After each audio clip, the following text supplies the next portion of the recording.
홀란드가 앙리랑 인터뷰를 한 적이 있어.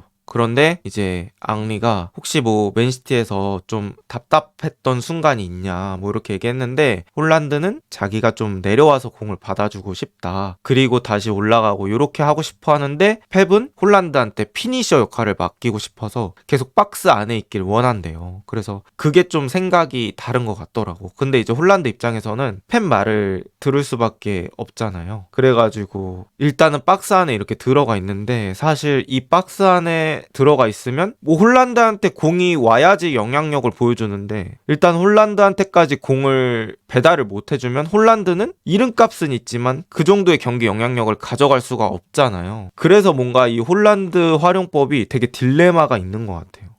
그런데 여러분들, 지난 맨시티 홈에서 맨시티가 노팅엄 3대 0으로 이길 때 홀란드가 많이 내려와서 변화를 많이 만들어 줬거든요. 그리고 최근에 맨시티가 상대 뒷공간 파서 넣은 장면들 보면은 홀란드가 내려오고 뭐 마루무시가 들어간다든지 하면서 이 홀란드가 간접적인 영향력을 보여줄 수 있거든요. 근데 답답한 경기일 때는 홀란드가 오히려 계속 박혀 있더라고. 오늘 사실 에데르송이 좀 잘했어. 만약에 무승부였으면은 시티에서 에데르송이 진짜 많은 칭찬을 받을 수 있었는데, 하필이면 마지막 실점에서 약간 실수성 플레이가 있었어요. 이게 실점하는 장면에서 그바르디올이 허드슨 오도이랑 거의 1대1을 하게 됐는데, 그러니까 허드슨 오도이가 오른발로 차는 척하면서 왼발 쪽으로 접고 뭐 가마차기 각을 노린다고 했을 때 그게 더 치명적이니까 일단 그바르디올은 그 안쪽으로 들어오는 걸 먼저 생각을 했던 거죠. 그리고 자기가 양쪽 각을 다 막을 수 없으니까 니어포스트 각은 골키퍼한테 좀 맡긴 거야. 그러니까 그바르디올 입장에서는 오도이를 바깥쪽으로 밀어내면서 슈팅각을 줄여준 건데, 거기서 에데르송이 그거를 막아내지 못하면서 오늘 전체적으로는 잘했지만 마지막에 하나가 그게 너무 아쉬웠다.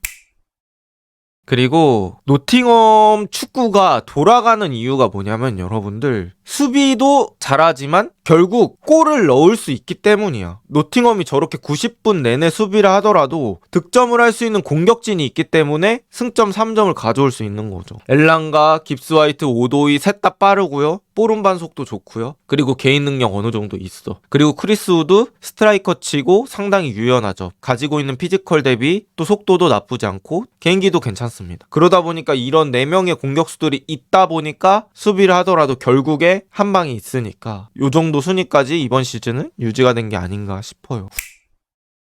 후사노프는 오늘 경기 그나마 좀 빛났던 선수? 일단 후사노프가 그래도 적응을 좀 잘 하고 있는 것 같아요. 그리고 아까 눈에 띄게 보이진 않았지만 노팅엄이 역습 나가는 장면, 그러니까 노팅엄 측면 윙어가 공격하는 장면에서 후사노프가 빨리 뛰어와서 공격이 안 되고 뒤쪽으로 패스한 적도 있어. 그런 걸 보면 후사노프가 보이지 않는 데서도 역습 억제를 많이 해줬다는 거지. 그래서 확실히 발 빠르고 수비력이 괜찮다 보니까 자신의 본업을 잘한다고 해야 될까요?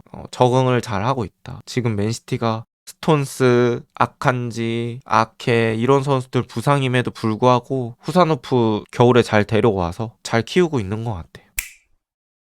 근데 실바도 그렇고 포든도 그렇고 저 2명의 공격형 미드필더 자리가 맨시티가 고민이 되게 많겠다. 원래는 덕배, 알바레즈, 포든 뭐 요런 3명이 돌아가면서 뛰면은 진짜 든든했었는데, 균도안도 바르셀로나 가기 전 컨디션이 아니고 쉽지 않네요. 포든이 지난 시즌까진 아니더라도 지금보다는 잘 해줘야지. 슈팅도 더 나오고 포든 특유의 그런 빠따 이런 게 너무 안 보이긴 해. 그리고 내가 봤을 때는 오늘 마르무시 어쨌든 뭐 관리용으로 생각을 했는지는 모르겠지만, 마르무시 지금부터 계속 선발 기용하면서 이제 시티가 FA컵이랑 리그밖에 안 남았기 때문에 경기가 별로 없어, 이번 시즌에 잔여 경기가. 그래서 그냥 지금부터라도 마르무시 계속 기용하면서 지금 득점력 살아있을 때 좀 뽑아 먹어야 된다고 생각을 합니다.